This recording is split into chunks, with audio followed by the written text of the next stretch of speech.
Welcome to the State of the Buccaneers podcast. I'm your host, Jacob Pfefferkorn, and this is the biggest and only fan-read podcast of the East Tennessee State Buccaneers. We'll get right back to you after the tune.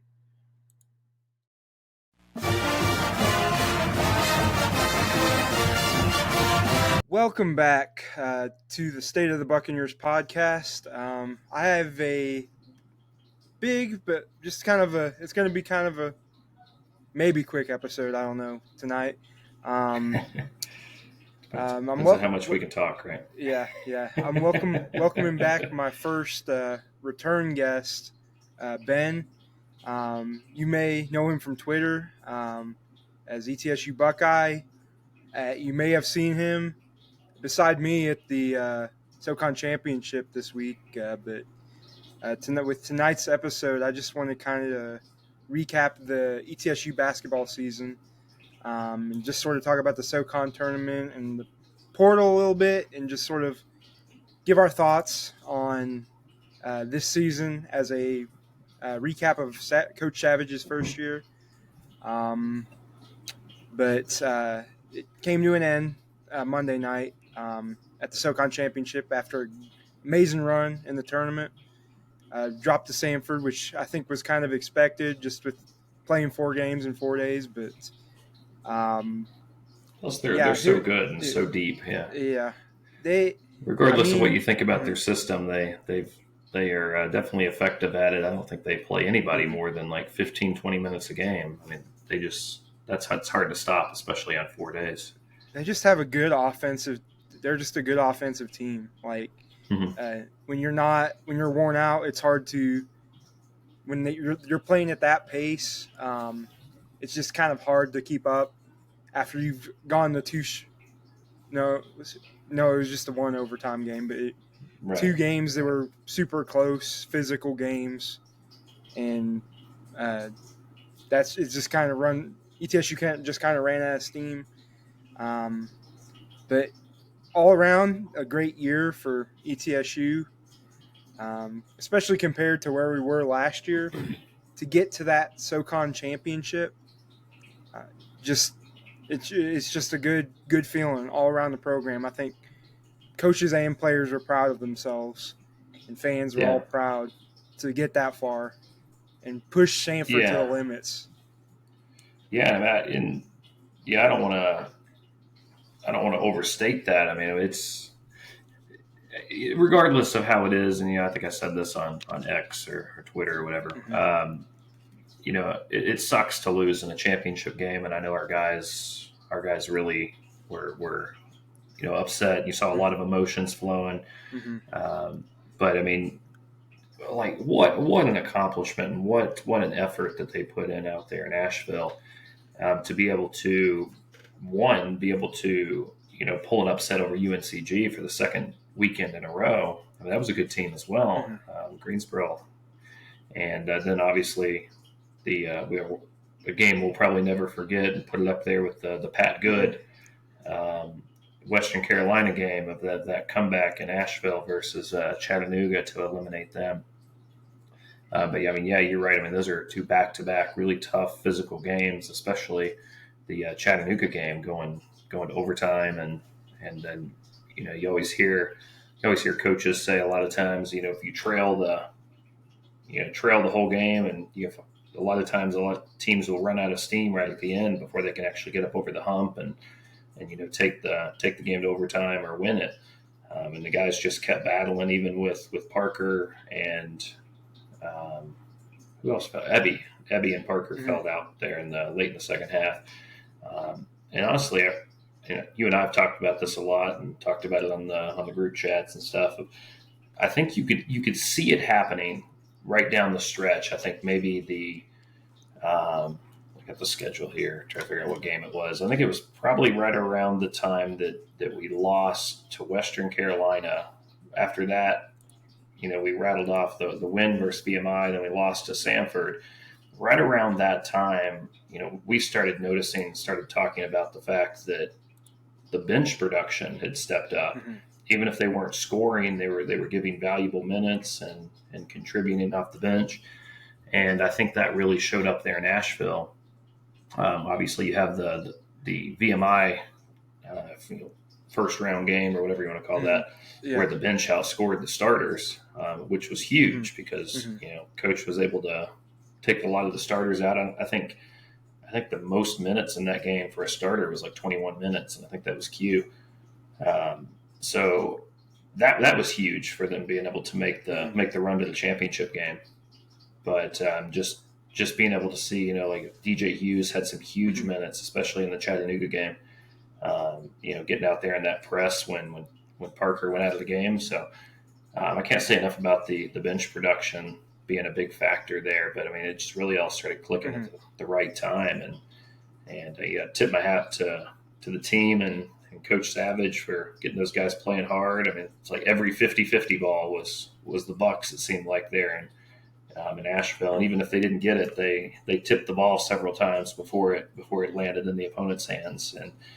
And I think that was what Johnson City was really yearning for. I think the last couple of years, and some of the struggles we've had over the last 2 to 3 seasons, but especially the last 2 seasons, it's like you felt like they never got rebounds. And you needed a big board, and suddenly they'd give up an offensive board and a putback or something. So being able to see that tough, physical kind of ETSU tough mentality come back there in Asheville, and be able to see not only the success that got us all the way to the championship, but just you never could count ETSU out. And I think that's what the fans, I think, in Johnson City are really, really thrilled about and happy with the direction that we're going. See, like, just that physicality, like, we talked about it, like Karan Boyd. When we lost Karan Boyd at the beginning of the SoCon play, the bench emerging. When he came back, the bench started playing better. I think Karan Boyd was a big part of that.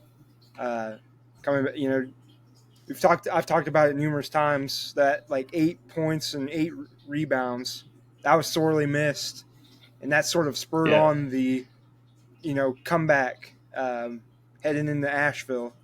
And I think it was the Chattanooga game. I think Boyd had his only 2 points of the game were the go ahead bucket. Yeah, at the end of the game, he just and you might look at a stat sheet. I'm sure there's going to be plenty of people that don't follow ETSU. Obviously, if you watched that game and you were watching it close enough, you could see his importance to the team. But if you just looked at the stat sheet, you might be like, oh well, I mean, how important could he be? He only had 2 points, kind of thing. And I was trying to pull up the box score to that game, but just being there. Of course, we were there in Asheville for that one. But I mean, it seemed like every ball he had his hand on in some way, shape, or form. Even if he didn't get the rebound, he still tipped it out or kept it alive. So yeah, he had 6 offensive boards in that game, 8 total rebounds, which led the team. I know, just like that whole defensive performance. You were mentioning Hughes when he'd have to come in with Parker in foul trouble. At halftime I was like, oh, we got a chance. And then when it started to go to 20 points, I was kind of worried. I was like, gosh dang it. Here we go again. Another Chattanooga game where they get out, start raining threes and pull away, and then we can't ever get back in it. But the opposite happened. We start pressing them, and they folded. They absolutely folded. Like what a press, and obviously Coach Savage, looks like a genius there. But I think in post game, I think he just said, it got to the point where they were like, we're down 20 points. We gotta start pressing. You have to be as aggressive as possible. And I'm sure Bucky McMillan, he was sitting over there on the far side of the court from us, watching that into that game. I'm sure he was sitting over there thinking, "Oh, if Chattanooga wins this, we're just gonna, press them the whole game." Yeah, if Samford matched up with Chattanooga in that game, I just would have said, "I'll take a chore and go right at Jan Zidic." I think that's how it's pronounced. Zidic. Yeah. I don't know, like that's the game plan for Chattanooga, to just stand outside the paint and then lob the ball the whole game or shoot threes. That's all their whole game plan. And of course, anybody who's going to be watching this, I'm sure you all watched that Chattanooga game. I mean, down 20 points with 14 to go. I think Uh, probably the thing that really stuck with me the most, and like I said, or like you just said just a second ago, I got to that point. I was thinking, oh man, I don't see how we're going to be able to come back from this. yeah. And then we slowly just started chipping away.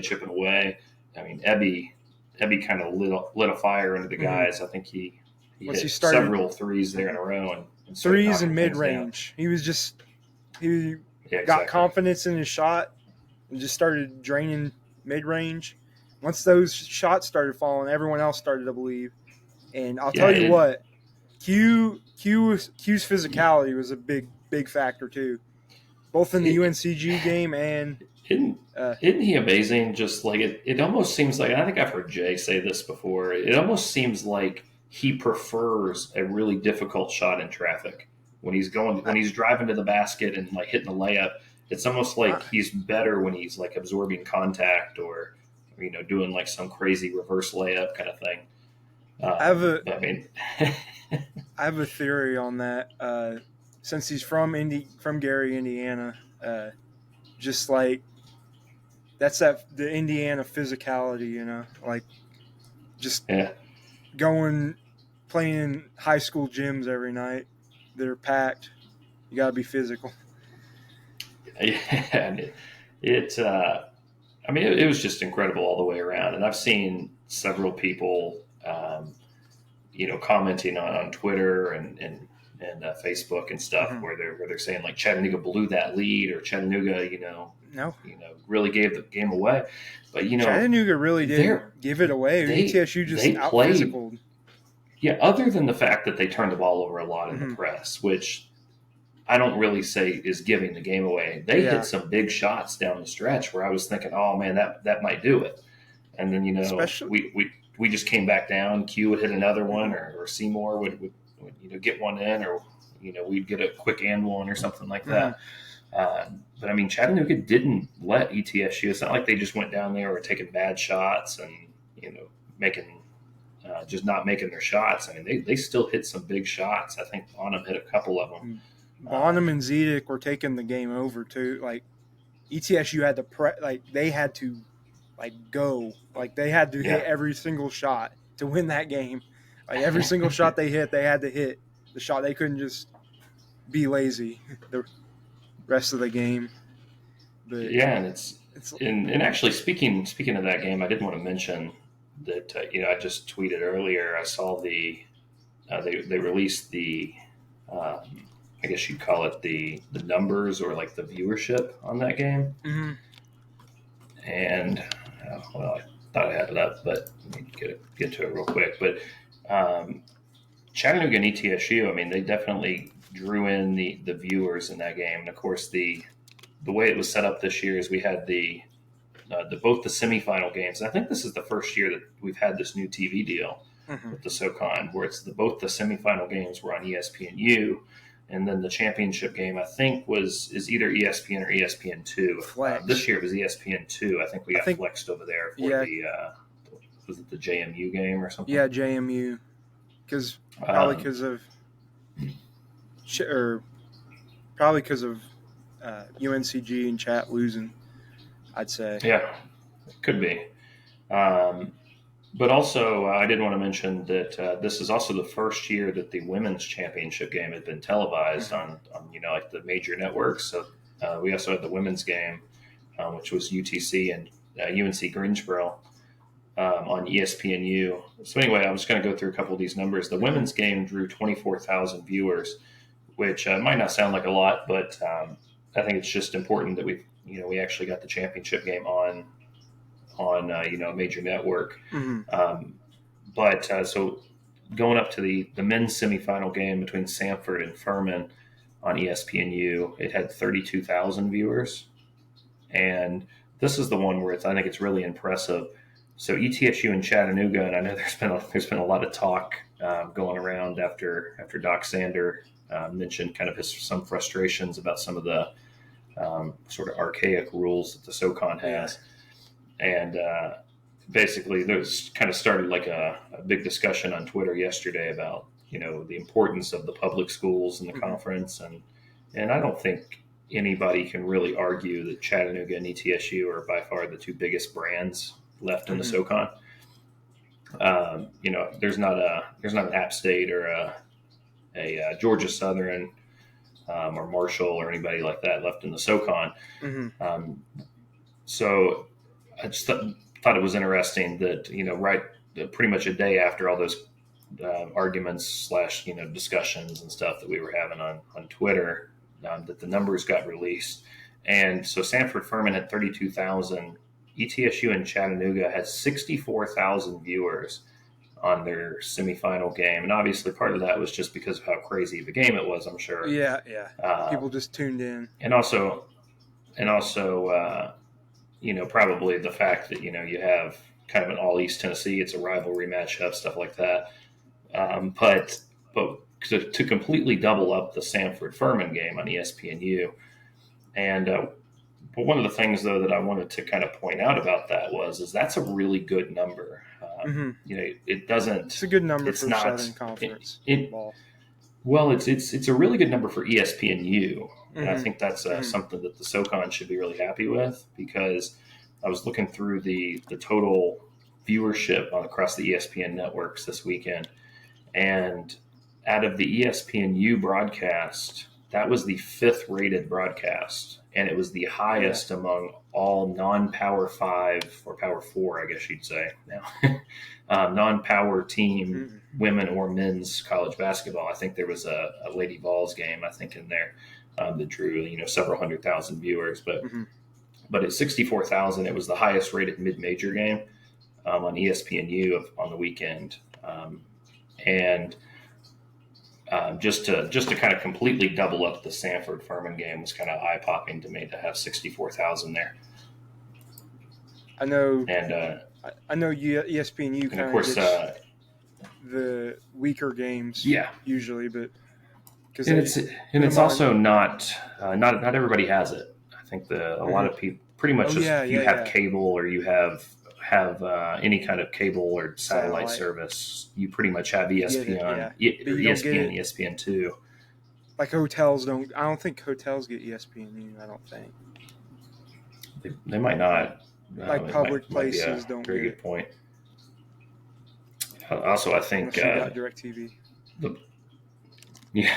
And also I think if you have probably the majority of sports bars and like Buffalo Wild Wings, they're not going to have ESPNU on a lot of those TVs. A lot of them are probably on ESPN, ESPN2. Unless it's a big matchup or regional matchup that's on there.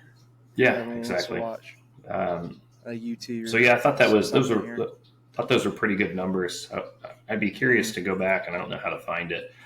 We had a few other games this season on ESPNU. I'd be curious to see how those numbers looked. I didn't catch those, but the ESPN2 game had 316,000 viewers for the championship game. So you can obviously just see the massive difference between the networks. But that one wasn't particularly high. It wasn't a low number either. It wasn't anywhere near the lowest numbers for the ESPN network, but the ESPNU numbers there kind of really spoke volumes to me about kind of the brand of ETSU Chattanooga. Yeah, I did see something funny on Reddit. I was reading the post-game thread, and it said, absolute banger of a game that nobody watched. Besides casual view or ETSU, a lot of region here probably watched it, but yeah, I'm sure it was a lot of the SoCon, teams, and probably a lot of the state of Tennessee. I'm sure. That you probably have several thousand just basketball fans and college basketball fans that like to watch college basketball games, especially once you get to championship week.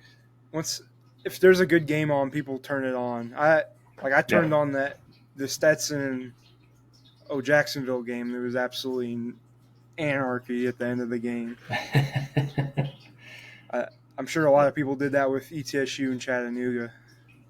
Yeah, especially once they turned it away and then look back and like, wait, that's a 2-point game. Yeah.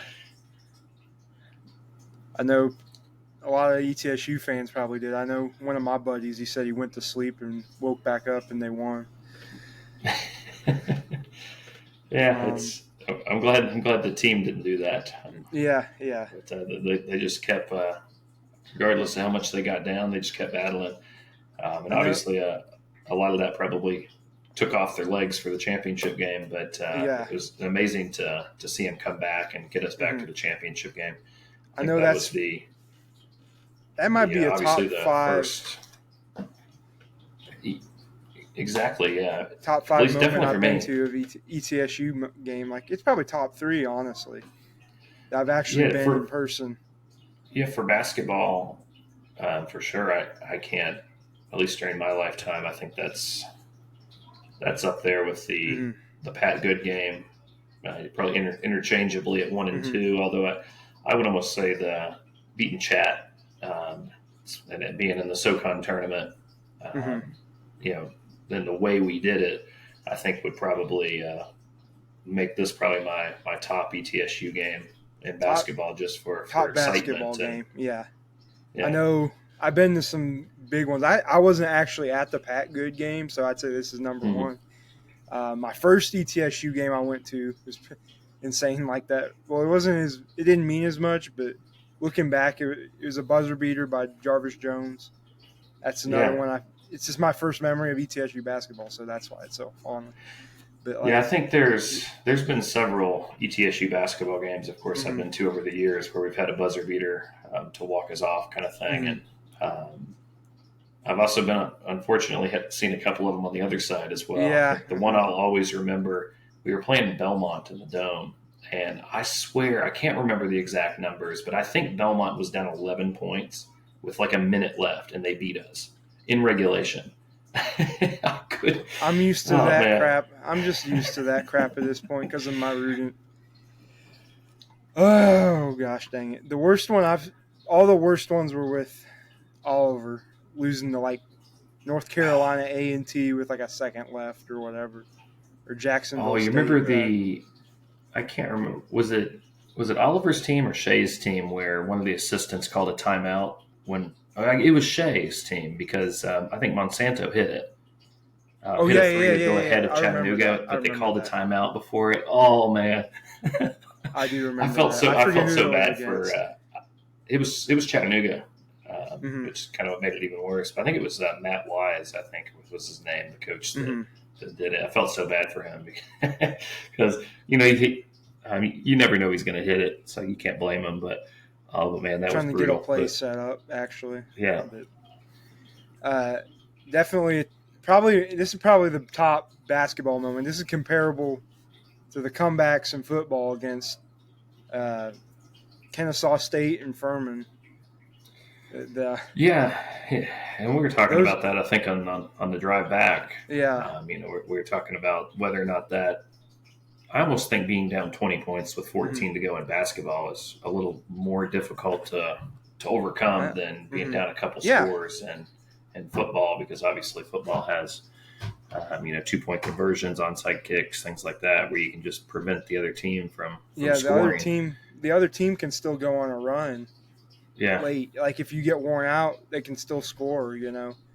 Football's more measured, more pace. Which is exactly what we were talking about a minute ago, where Chattanooga didn't give up. I mean, they were still hitting big shots. Yeah. And just the fact that ETSU was able to come back on them and get there. And I think I probably speak for a lot of ETSU fans. I think we were going to basically call the season a success, just getting to the semifinals. So then, being in that game late, obviously with the comeback, but being able to get to the championship game just kind of reignited the excitement level for ETSU basketball. And I can't wait for next season. I think we'll be back to putting 5,000-6,000 people into Freedom Hall every game. I know going into the tournament, I expected us to beat VMI. I expected us to beat UNCG just based on the final game. I didn't think UNCG was playing like they should have. Their body language, the way they were shooting, the shots they were taking. I was like, yeah, UNCG, we're probably going to beat them. I think And UNCG was doing a lot of talking and stuff before that game, like where they just thought the last Saturday at ETSU was a fluke, and they were going to go in there and just beat ETSU. And got to give ETSU credit again. They just went out there and hit UNCG in the mouth, and then just kept the foot down. I know. Once I saw them dancing, I was like, "What are they doing?" Like in the before the game. Speaking of dancing, how about those Chattanooga guys where they were surfing on each other up 20? That's a bad look. That reminds me of the I don't know if you remember the Minmouth team where they were doing their crazy bench antics every time they scored or whatever. It was a viral thing a few years back. But doing that like before you're gonna win the game, like come on now. But yeah, I thought that was funny because I think it was the Barstool account flipped that image and posted that. And I've seen some funny memes about it, like this is Chattanooga surfing into spring break. It was that's I know. And I think even in the championship game, I don't know if you wanted to kind of transition to that game a little bit. I thought that overall, I think you got to be pretty happy with the performance. Yeah. We went toe to toe with Samford, and I think we got down early, kind of absorbed their punch right out of the gate, and battled back. And I think it was pretty much just a back and forth game. I can't remember if there was many lead changes, but it was right there, back and forth. 3, 4, 5, 6 point game for the majority of that game. And then right down there at the end, obviously it's easy to point at the free throw shooting is the difference. Missing 14 free throws, only lost by 7. But I think at that point, I think a lot of people forget how much effort and energy you had to put out in 4 games in 4 days. Whereas Samford really wasn't challenged, and they only played 3 games. And of course, they play so many guys anyway. Yeah, they were pretty fresh. But I don't think it's fair to blame even the free throw shooting, because Samford had a really bad game at the line too. So it's not like one team just went 90, 95% from the line, and ETSU just kind of blew it at the line. Obviously, you like to hit those free throws and win the game. I think we shot them at a pretty good clip all year. I don't know what our season percentage was from the line, but I imagine it was probably at least 70, 75%. It seemed like we had quite a few games where we were really, really good from the line. Yeah, I like what you said. Like everything after the UNCG game was like icing on the cake. I didn't expect us to beat Chattanooga. Chattanooga was a bad matchup for us all year long. Yeah, Samford, they definitely were. It seemed like I expected us. Samford, I think, was an easier game than Chattanooga, to be completely honest, because Samford doesn't really play. I wouldn't say they play insane defense like either Chattanooga or UNCG does. Like they aren't pushing you as much, pushing you around. Yeah, I think so. Chattanooga just kind of has weapons all over the floor, and I think that was a difficult matchup. Which obviously UNCG is a good 3-point shooting team as well. I think they were one of the tops in the nation. I think, and either made threes or 3-point percentage or something. But for whatever reason, something about Chattanooga, both times we played them in the regular season, it just seemed like they just maybe weren't a good matchup or something. Because it wasn't even that we particularly played bad or anything. It's just that Chattanooga just looked unstoppable at times. So that Jan was splashing even threes for parts of the game. Yeah, even for parts of the game Sunday, they kind of looked unstoppable. So, just like everyone on their team was splashing threes, pretty much. Yeah, we didn't have an answer because ETSU shooting this year wasn't the best. I mean, we had some. Abby could do great things with the ball, but like once he would go cold, we didn't have an answer for them, But going into Samford,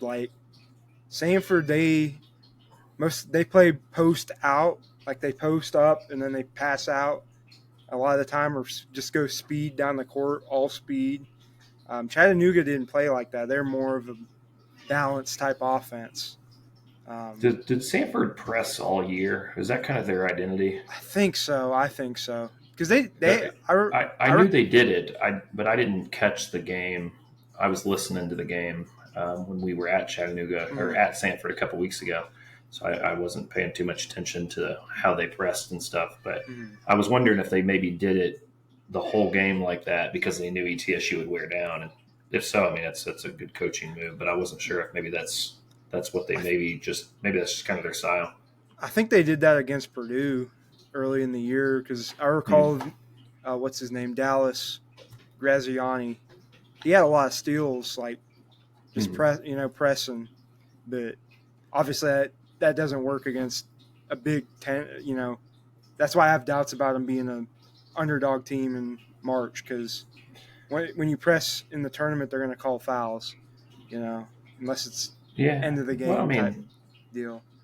Well, usually when you get in the tournament, though, they have a tighter whistle where they'll kind of let you get away with some of that contact, which just goes to show how ridiculous it is by the SoCon officials that they just turned the championship game into a damn whistle fest. I was getting ready to mention the referee in both ways was like atrocious. You had people just falling on the floor and not getting called for fouls. Was the worst. You'd have people getting touch fouls. Like there was the one I think they called it on Boyd where Sanford's player just tripped over his own feet, or maybe it was his own teammate's foot that may have tripped him up on the replay. But yeah, like Boyd didn't touch him. He was at least a good foot away from him. Yeah, and of course they blew the whistle, and I know Chore kept falling down, and they called fouls. The one atrocious, the biggest atrocious foul was that Ebby one, I think. The one going out of bounds. He didn't even touch. He literally didn't even touch him. I don't know if you saw that or heard that one or saw that one. Yeah, I think so. I know which one you're talking about. I mean, there were several, and honestly, I think I was just looking at the stats. ETSU had 29 fouls. Sanford had 24, so 53, if my math's right. 53 fouls in that game, and it took 2.5 hours or 2 hours 45 minutes for a regulation game, which is just insane. I know. Some of Purdue's games have been like that this year because of playing Rutgers and like Northwestern fouling their whole team out pretty much. But like that shouldn't be a thing. Like when you're playing basketball, sometimes you just gotta let stuff go, or not call fouls in the course of a game. If it's questionable, don't call it. If it's like obvious, okay, call as many fouls as if they're pushing people. But Sanford and ETSU, a lot of the times they were just ticky-tack fouls. Like it wasn't even stuff that should have been called. Especially at the end of the game. It took the last 2 minutes took like 10 years. I know someone said that. Which at the end of a game, at least it kind of makes sense. But I mean, I think it felt like Sanford was in the double bonus for 10, 12 minutes of each half. First half was worse than the second. I know they called it like just way early, like might have been 12 minutes left in the half. They were in the bonus, something like that.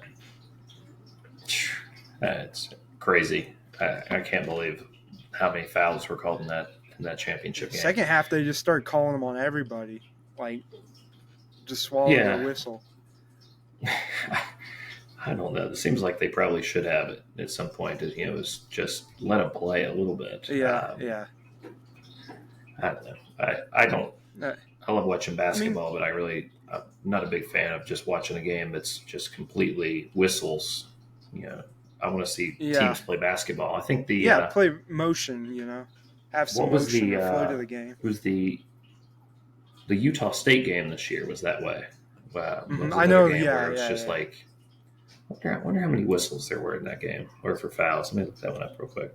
because I know especially at that the was the end one too. that everybody was real upset about.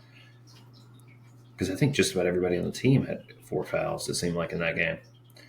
Yeah, so Parker and Illick fouled out in that Utah State game. They whistled us for 27 fouls, and Utah State had 24, so about the same amount. I know we play an aggressive defensive style, but sometimes it's just ridiculous. When you call 34 fouls a game, something like that, it's okay, why? Yeah, and part of it is, like you said, it's part of it is the playing aggressive defense, going after the 50-50 balls. Oh, I remember the other foul that was ridiculous. I think that was the one you were talking about where Evie just kind of got wiped out when he was waiting for the ball. Yes, yeah. So, oh my goodness, just waiting for the ball to come. It was probably Q, or I can't remember who was passing it to him, but then he was standing there waiting for the ball and then just gets obliterated by a Samford player, and somehow they call the foul on him. Was it number 21? I know someone. I don't know his name, but number 21 on Samford seemed like he was getting fouling a bunch, fouled a lot.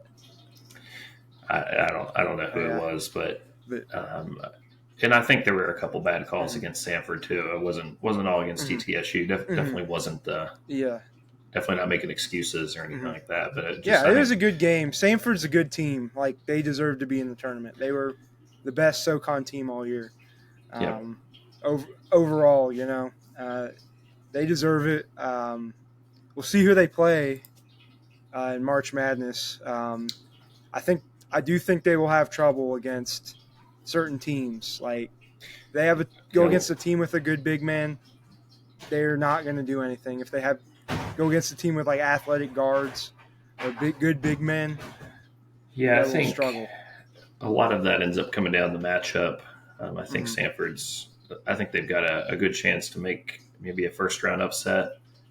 Probably depends on their seed. Hopefully they'll get a 13. Maybe they can get a 12. I saw that.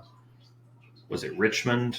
Yeah, Richmond got lost. upset, and I think they were maybe projected to be a seed higher than Samford, so that may actually help Samford. Maybe they can squeak out a 12.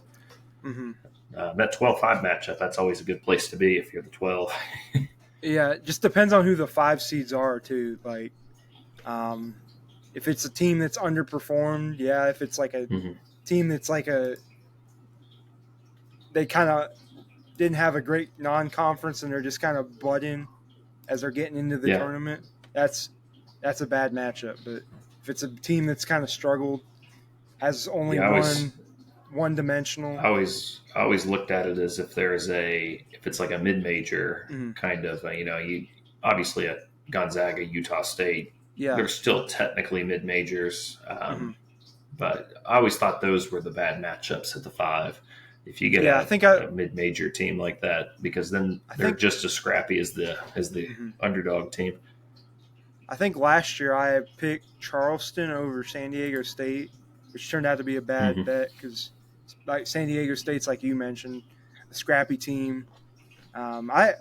Charleston, I expected them to go to maybe the Sweet 16 even, because if they would have won, they would have played Furman. And that would have been that matchup. Last year was kind of a weird tournament in general, just with upsets and scrappy teams. Samford, it just depends on who they play. If they play a team that's kind of reeling, they may have a chance. But if they play, say, Auburn or someone like that, they're probably not going to do much. I did want to take a minute though to kind of show some appreciation for Samford. I know after the game, both Bucky McMillan and I think it was Jermaine Marshall both complimented ETSU, and actually I know Marshall. Obviously, that was during the press conference. He was doing some kind of interview, and I saw a clip of that as well, where he kind of took some time out of that interview to praise the Bucs and how hard they played, and how he basically said it was kind of the most physical game they had to play all year, and he definitely was saying that you kind of got like that they were appreciative almost that they were tested like that in the title game. And I Got a know good that matchup. that'll probably benefit them as well, getting Mm-hmm. into the NCAA tournament, because you know that you get in the NCAA tournament, a lot of times you'll go up against these bigger schools that are used to being physical and fighting Physical for guard play. everything. You know, every shot's going to be a battle. So that game with ETSU may help Sanford. I hope it does. Hopefully they can pull another upset, because obviously it benefits the conference as a whole if we can get another unit. I hadn't seen that interview. Like I was aware of it. I just hadn't seen it yet. But I'm glad we gave him a game. At least gave him a game. I was slightly worried that it was going to go like the second game against Sanford, but with how our momentum was playing and how our guards were playing, like I was like, we're going to give them a game regardless of what happens. Because with I think Ebby and Q, exactly. Ebby and Q were playing out of their gourd. Jaden kind of had a down game against Sanford, but I mean he playing good. He was incredible down the stretch too. I mean, I think he was a big part of that Chattanooga win. Chattanooga. Obviously, he's Jaden Seymour is obviously Clips is a huge fan favorite. Yeah, he's my kid's favorite. So he got a high five from him after the game. So yeah, exactly. I'd be a big fan of him too. I mean, I am a big fan of him, but you know what? But yeah, we mentioned Ebby. I mean, how about Ebby setting the SoCon tournament record for 3-point baskets made in the tournament in a conference that's had shooters like Fletcher McGee and obviously some guy named Steph Curry. Yeah, but that's crazy to set the tournament record for 3-pointers made. One of my family members was texting me about that. I didn't know which record he was talking about because they said it on the broadcast, but they didn't like announce it at the game or anything. But yeah, that's crazy, man. Like, I'm glad Ebby came here for his last year. He said he was appreciative of the fan base, like appreciative of Coach Savage. Yeah, I saw where Ebby had said that he wasn't even sure he was going to play his last year. So definitely, I know Buck fans are happy he chose to come to Johnson City. He definitely made a huge difference this year. Choice. I can't even imagine where the offense would have been this year without Ebby at times. It seemed like there were certain stretches during the year where Ebby was the only one hitting things. So, and obviously things they got a lot better down the stretch. I think the offense looked a little bit more in sync as we got closer to the tournament. Yeah, and I think what was it, the Chattanooga game? I saw some statistic. I think it was. I don't know what site it was. It looked like it was maybe somebody that had like their own kind of analytics tools for coming up with sports bettings. They had classified, like they had highlighted that ETSU Chattanooga game at halftime, even though we were down, 11 points? And they were telling people to take ETSU because their analytics were showing that ETSU shot selection was like at that point was 4 points better than Chattanooga's was. And they were just saying, well, ETSU just hadn't hit shots. And I think, what were we, like 13% or 14% from the floor in the first half?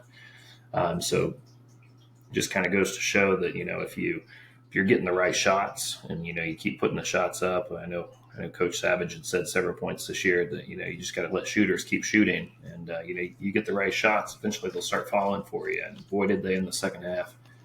But yeah, because like in the first half against Chattanooga, we were taking good shots. They just weren't rolling in and out. I mean, that's kind of what happened to Sanford. We just weren't getting the luck of the bounce. But I was going to say, like, Ebby, with that COVID year, that decision is big for a lot of players. And how about that? Just him coming in. I know as the year it goes back to what I was saying at the beginning of the year. I said Ebby's going to be our spark plug. I think I may have said it when I did my interview with Coach Savage. I was like, I think he's going to be the spark plug. I don't know if it was him or another episode at the State of the Bucs, but just like the guard development as the season went on, I was like, yeah, bring it on. And it goes back to a point we were talking about earlier. Our bench developed alongside him. I think Yeah. Ebby brought the confidence up of all the other guards beside him. Yeah. Yeah. It's like we said, it's been a really successful year. I know it's everybody's pretty happy with Coach Savage's first year and really built excitement Mm-hmm. going into next year. And I guess before maybe we transition to next year, I did want to mention that Yeah. also in that SoCon tournament, ETSU set a team's record for steals at 42 steals and a rebounding record at 168 team rebounds. So just kind of shows that, I mean, they were doing all the little things right that win you basketball games, getting playing great defense, getting the 50-50 balls, crashing the offensive glass.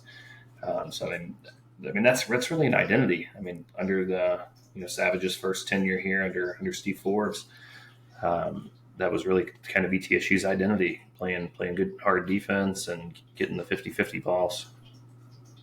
Yeah, just that identity.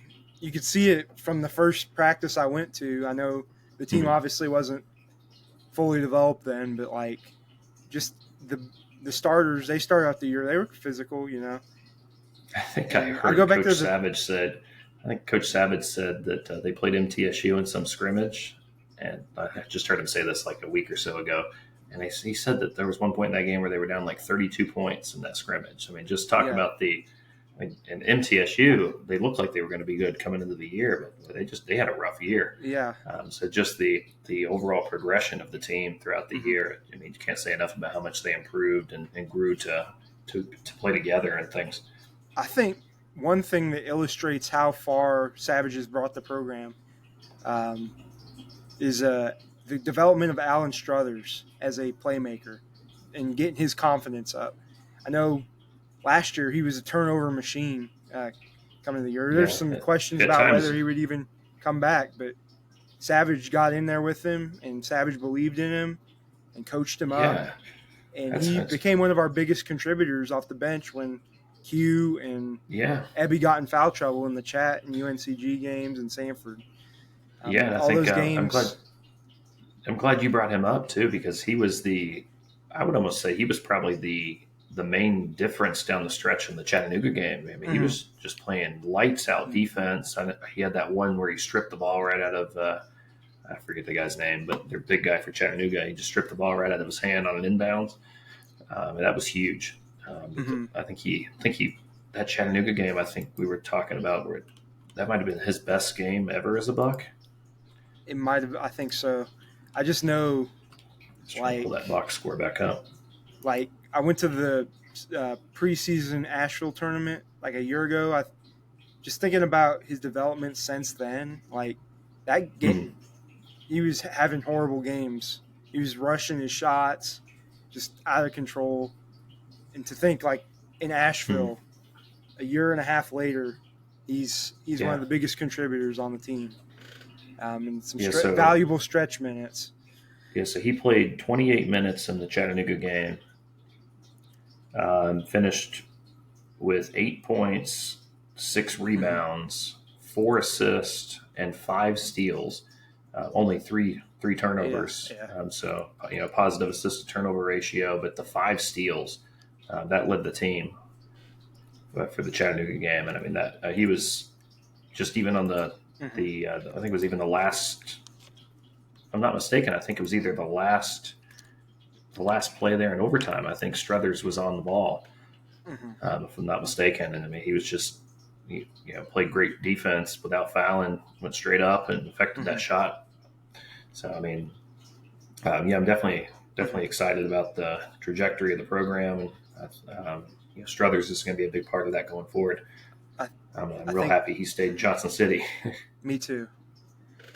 If you're listening, Struthers, we appreciate you. If any of the players are listening, I don't know if they listen at all, but we appreciate all of you.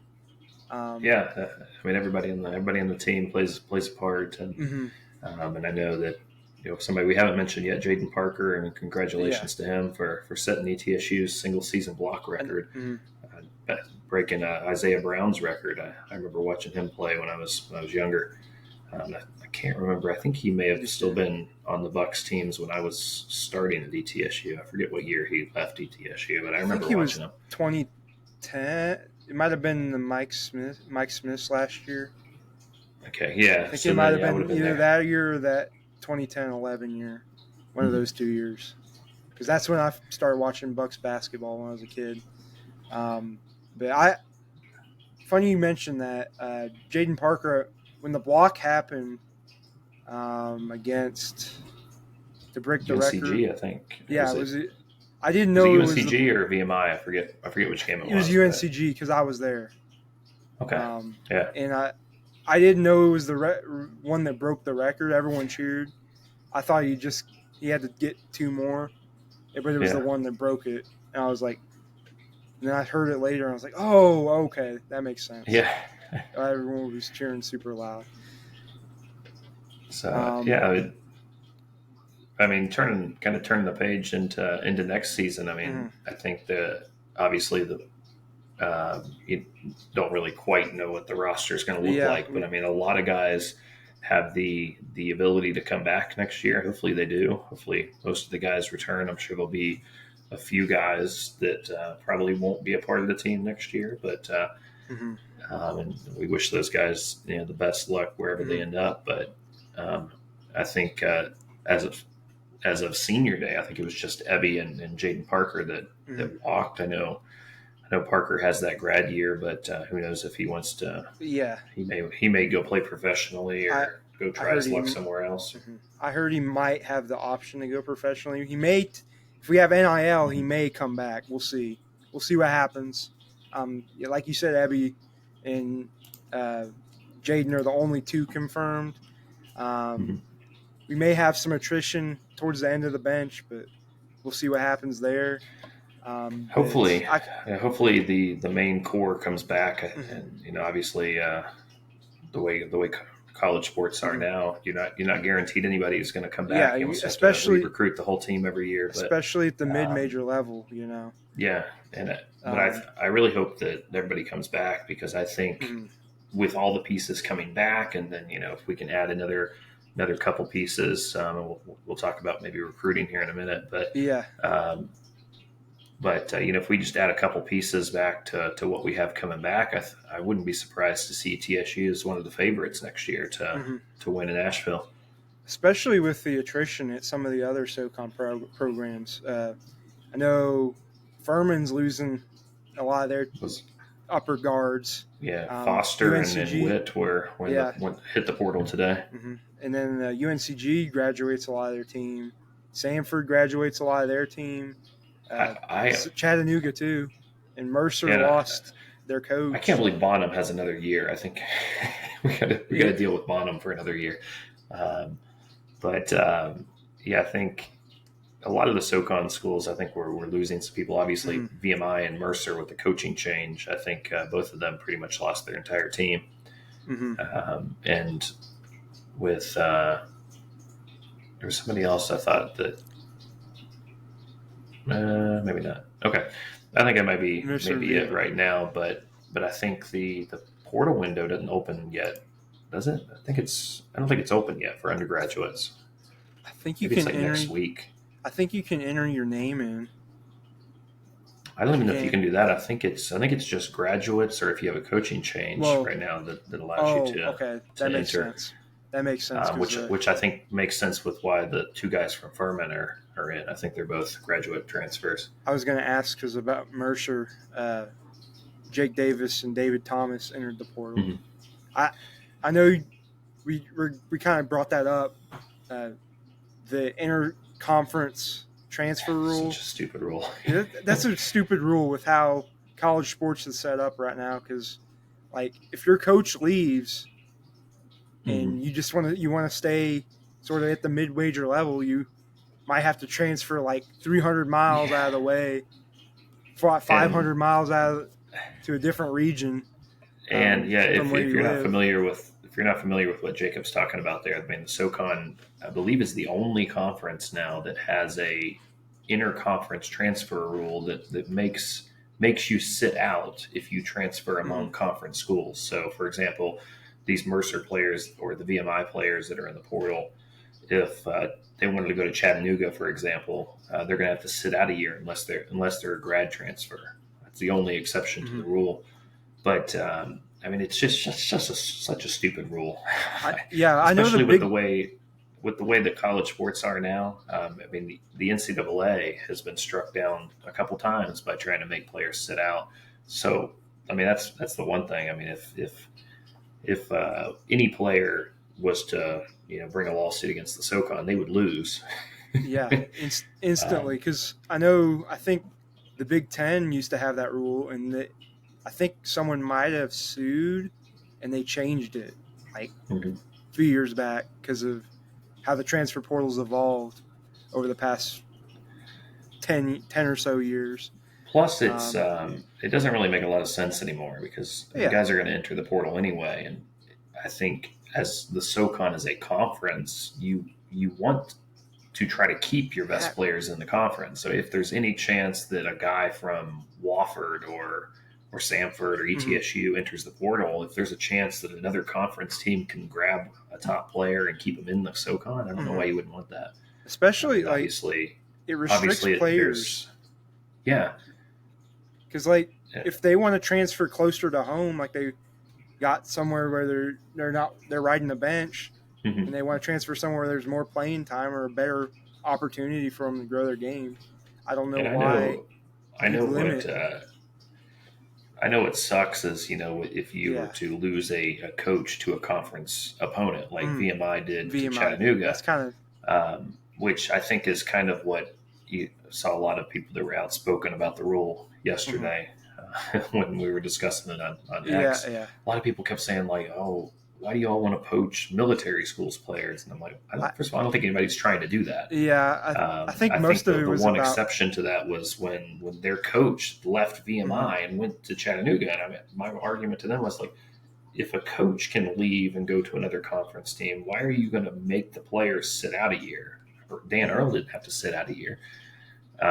So it's just a stupid rule. Hopefully they'll change it. I know there's also some other issues with some of the SoCon's revenue sharing and things like that of being some of the worst among some of the other conferences that are out there. So I know those are some of the things that frustrate Chattanooga and ETSU and UNCG and Western as well. I know it's kind of like you talk about it. VMI, they're kind of at a loss right now with the way their school's set up, to compete at college athletics because they don't have a grad program for one, and two, they're just not, paying coaches. Citadel is kind of okay because they have the grad program and they have more of a base, but VMI, it's kind of you can't really complain if you're not paying your coach, supporting your coach. I would say if I'm the SoCon, I'd get I guess it's all the ADs or whatever on a call and be like, we're going to remove this rule. If it's something that you are really worried about, then there's not really much you can do about preventing a player from moving. But I guess where I was going with that is if you're worried about a situation like VMI had happened to Chattanooga, there's things that I believe would be legal. I think I've seen it before. If you put in a coach's contract that you might have $100,000 buyout, but if you leave this job for another SoCon job, maybe the buyout's $500,000 or something. Yeah, I think I've seen that in contracts before. I think I have as well, I think pretty much you can put just about anything in a contract like that. I know. So all these big schools have 50 different things, criteria, if such and such. I know what it was. It was Dabo Sweeney. His contract has that stipulation that if his buyout is X amount of money if he went anywhere, but if he went to Alabama, it was doubled. Oh. So I knew I'd seen that somewhere. Okay, that makes sense. I think that was mentioned when Nick Saban retired here a few months ago. Yeah. So I think that I would, if I was the SoCon, I would just phrase it like that. That is your biggest risk of losing players to a conference opponent. Other than a coaching change, you're probably talking about a 1% chance that some SoCon player enters the portal and ends up in another conference opponent. other than a coaching change like with Dan Earl going to Chattanooga, or a couple of years ago when Randy Sanders retired. I think VMI's head coach was interviewed at ETSU, which poor VMI. I see why they vote no. Them and Western have gone through it but I think that losing coaches. I think that's the solution to that. I mean, if you need to build that into your contracts, that okay, your buyout's going to be significantly more if you leave for another conference opponent, and I think that honestly would be a smart thing for a lot of conferences to do. I think so too, but I think that is about. We're going to kind of get into the transfer portal and sort of talk about recruiting a little bit here. Just like talking about the transfer portal. Like ETSU, a lot of good players already hitting the portal. A lot of good players. I know. We mentioned Mercer. A couple players are going. I know I've been big on. It's probably not going to happen, but I want to get. I really wanted to see if Jake Davis came to ETSU just because of the Indiana connection with Chris Arkenberg. That's kind of why I was saying he's like. And I think and obviously he's a heck of a player too. But I think the other one that kind of a pipe dream for ETSU fans that popped up to the portal today is Jacoby Gillespie. From Belmont, who obviously went to Greenville High. I think ETSU fans are still a little salty from the Oliver staff that I don't believe even offered him, which was crazy. If you get that type of talent, mid-major talent in the Tri-Cities, ETSU's got to go after him.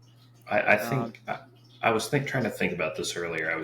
I can't remember if it squarely falls on Oliver or if maybe it was kind of that transitional period between Shea and Oliver that he ended up committing to Belmont. So, but either way, that was one that bothered me. I can't stand seeing local D1 talent go to other schools, especially if it's a school that I would put on the same level as ETSU.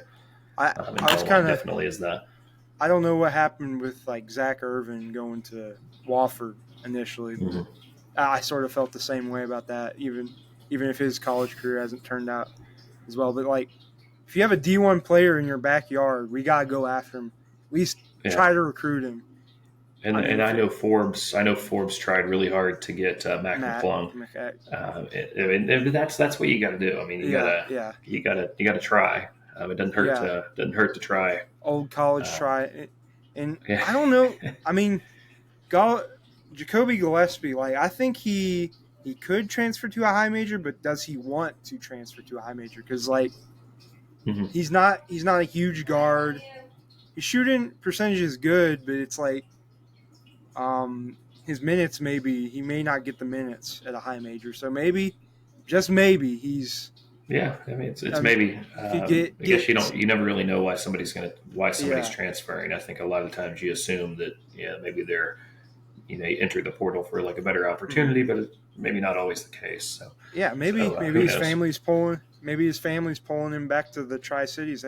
Hey, we got a good coach here. Come home. Come back home from Nashville. Pull out the NIL money.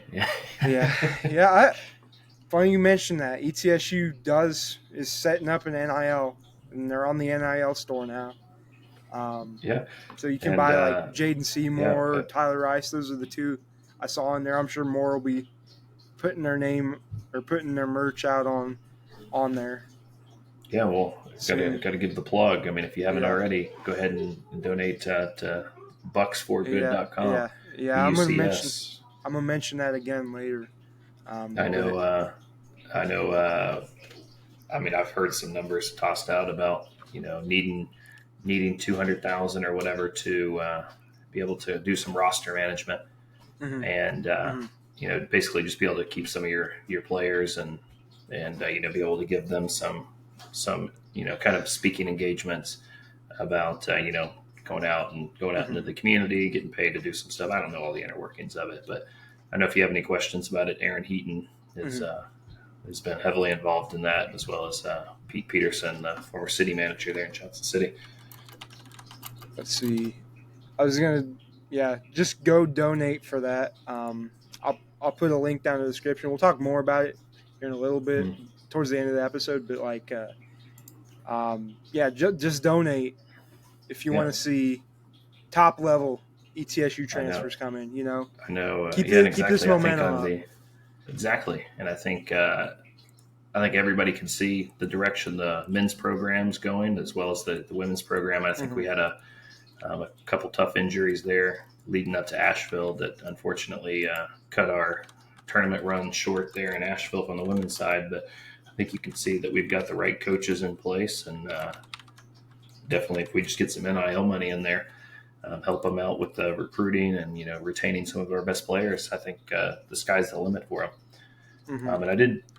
And speaking of recruiting, I know while you're looking that up, Jacob, I reached out to Coach Savage and just kind of asked him what types of things he would be looking for out of the portal and/or high school. I didn't specifically say portal, so he just mentioned passing, shooting, toughness, playmaking, shot making ability. But one of the other things he specifically mentioned is finding an offensive post presence.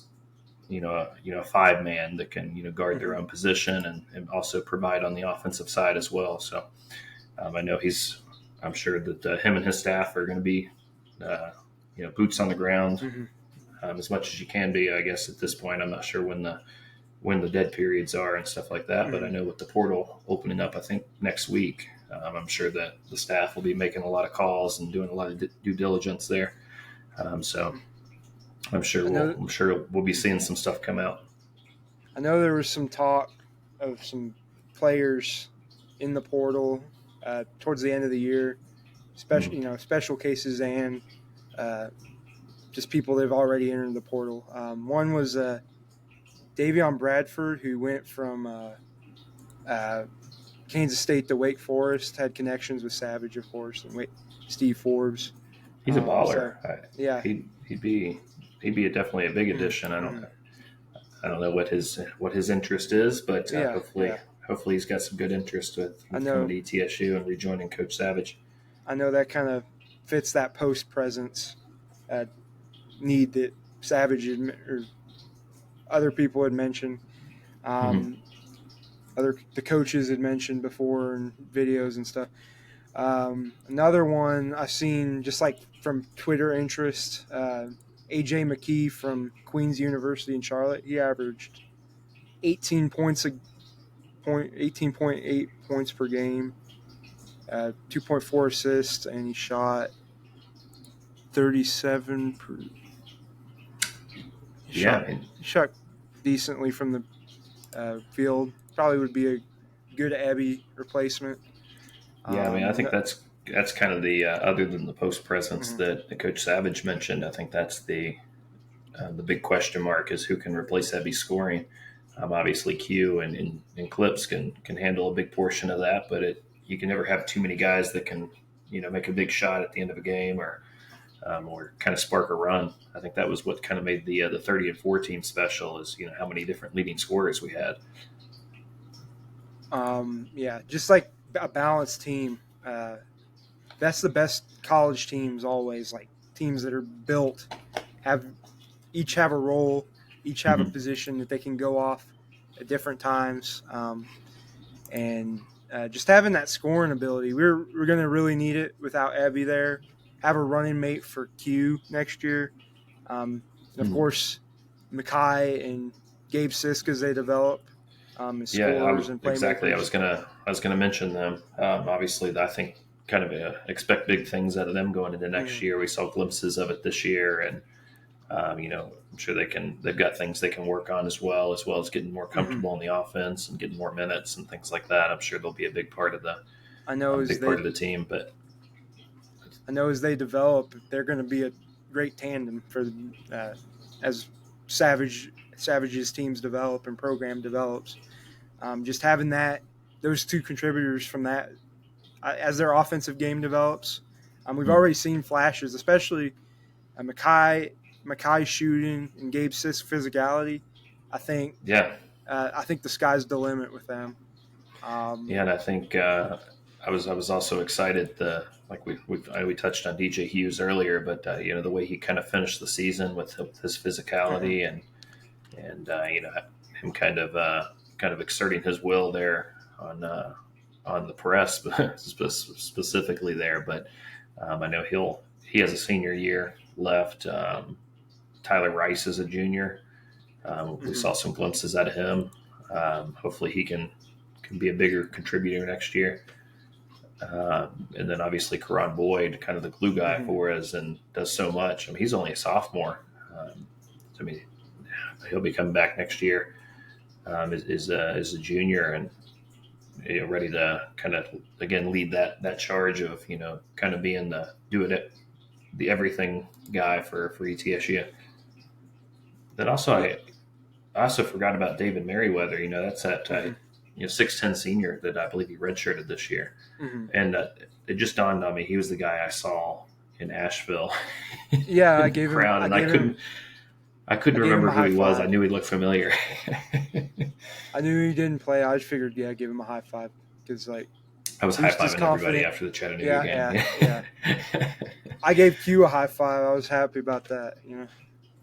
Walking by Steve Forbes too. I'll remember that for a long time. Yeah, that was cool seeing Forbes out there supporting Hmm. Coach Savage.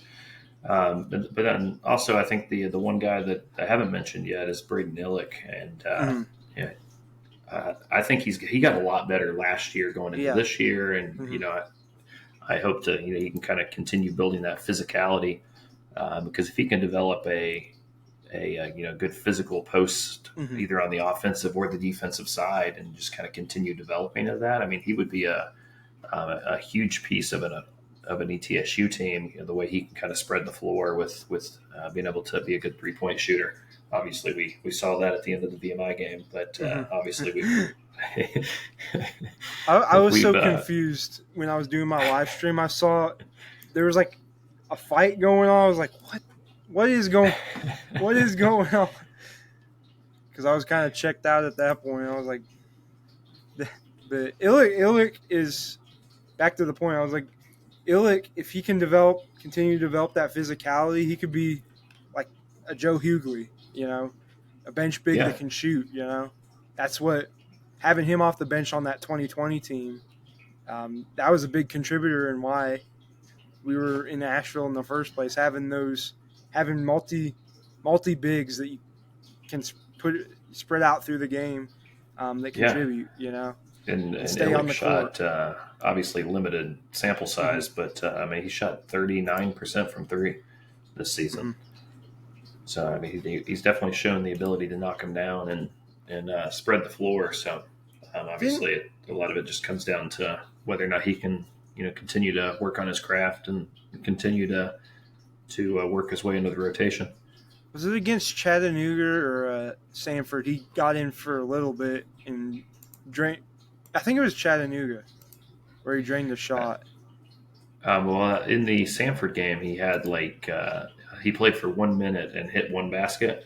Yeah, It was the one where I think he was surprised that he was as open as he was. yeah, yeah, and he just He almost splashed looked it a little on him. surprised and Yeah, just kind of took the shot from about the free throw line yeah. and knocked it down. So Hmm. He has a good it's one jumper. of He does have a good jumper. I will say that. There's one more name I wanted to mention in the transfer portal that I'd seen. Bo Montgomery from Holy Cross. He averaged 39, about 40% from three. That'd be a good pickup. He's 6'5", 270, Mhm. 207 pounds. And he's from Memphis. So there may be yeah. something there. There may be something because I some of know that I know it's kind of hard right now. There's just a few guys in the portal just mhm. because of the restrictions. But I'm sure once the portal window opens, I'm sure we'll. I mean, the way the portal works, there'll probably be Mhm. 1,000 guys going into it on the first couple days, and the coaching staff's going to have their hands full trying to sort through things and figure out the guys that Who the they think guy would be is, yeah, yeah. good And fit. then and I know. again, we don't know how many scholarships we'll have. We assume we'll probably have, I would say, at least three because Mhm. I'm assuming we're I'd say losing three. Parker, assuming obviously we've lost Ebby. Sorry, the name escaped me for a second. Yeah. So those are definitely two. I'm sure there's at least one guy who will hit the portal, which shouldn't come as a shock for anybody who's paid attention to some family member posts and stuff about him not playing. But so I have to imagine he's probably going to want to leave. Yeah.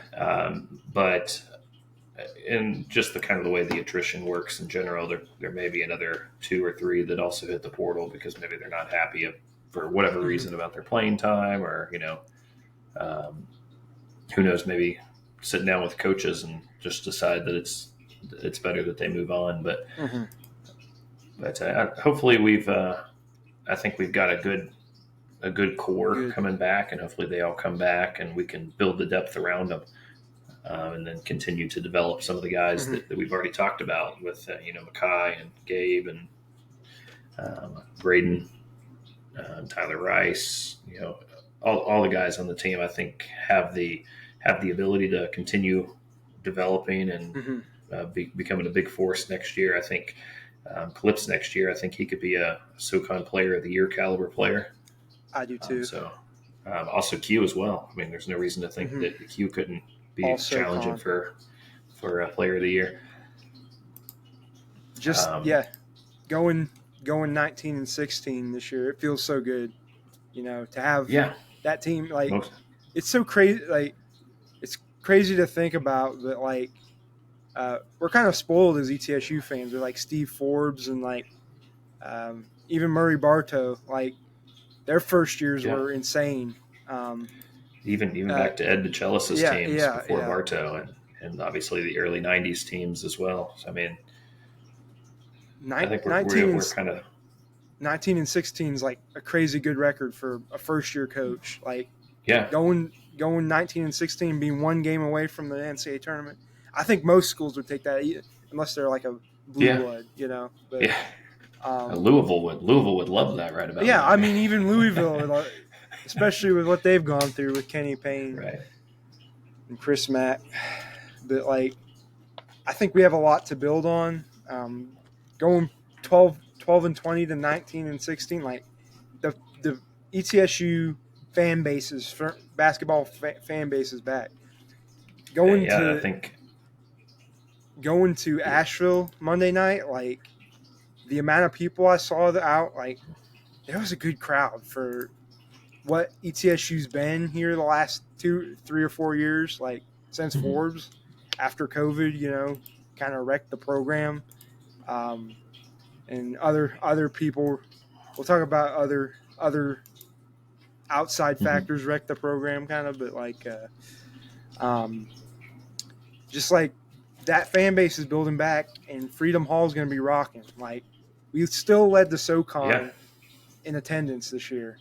I mean, we did the last 2 years as well, even with going 12-20 or whatever it was. I see the announced attendance on Monday night for the championship game in Asheville was 5,100. I think there was probably seemed like a good 3,000 to 4,000 ETSU fans. I'd say 4,000 were ETSU fans. And the other 1,000 were half Sanford, half random. And Sanford had a good crowd for as far away as they are. I'll give their fans some props there too for making the trip. But yeah, I think we've got the right guys and the core going into next year, and I think that we add a few more right pieces in there, and I think the sky's the limit, and I think we'll be able to challenge for the SoCon next year. I don't want to say we're the favorites by any means, but I think we'll be in a position to challenge for the SoCon again next year. I think we'll be in the top 4 in the conference at least. Yeah, and I think it's definitely within reach for ETSU to be the fighting for the number 1 seed in the regular season title next year. But just kind of got to add a few more pieces to kind of build around the depth and obviously, hopefully everybody comes back and has that chip on their shoulder of, feeling what it feels like to lose one game shy of the NCAA tournament. Yep. Just building on that core. It feels a lot better to have like actual players on your team. Last year was like it was just like a big question mark. But so going into this offseason, it feels 100 times better. Yeah, I'm sure it does for coach as well. I think last year he had to come in and kind of scramble. I think what do we have like? I guess out of the returners, was it just 3 guys or 4 guys returned? It was and only 2 of them really ended up being real contributors this season. Seymour and Struthers. And then you had Smith and Illick off the bench. Yeah, so I think we're definitely in a good place. I think going into next year, and I think we'll have a few seniors next year. I think we'll definitely be in a good position to be able to challenge for the SoCon. Hopefully we can win one next year. We got the taste and the experience of what it takes to win in Asheville. That's really all you need. You got the experience. You know what it takes to get there, what it takes to win.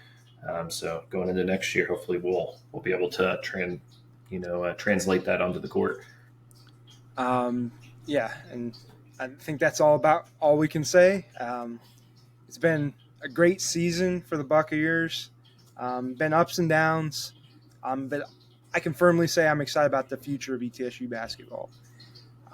Before I close tonight, I just want to plug the Bucs for Good collective again. NIL collective, and go support that. Go support the ETSU NIL store because we talked about it before. It's going to help in recruiting, going to help in the transfer portal, and I'll put a link down there below. I think there's the 2 NIL stores as well. So I think you can probably put the links to all of them there. I'll put all that in the description. In my understanding of the NIL store is that gear goes directly to, or if you buy like a Seymour shirt or I'm sure a lot of the other guys will and gals will probably get their attire in there as well. And if you buy that gear, a portion of that goes to the players. Yep, it all goes back to the players. But I think that's about all we have for tonight. Go follow Ben on Twitter at ETSU Buckeye. If there's anything else he wants to plug, now's your opportunity. Yeah, that's pretty much it. Just give me a follow on X or Twitter, and definitely go donate to the Bucs for Good. Hopefully, we can continue seeing our sports programs go up to the next level and flourish. Yeah. And hopefully next year we'll have the men's and the women's team and playing on Monday night in Nashville. That'd be Nashville. Awesome. Yeah, that'd be. But I think that's all I got tonight. So I'm going to wish you all a good night. Godspeed and go Bucs. Go Bucs. And enjoy your night. Thank you for watching.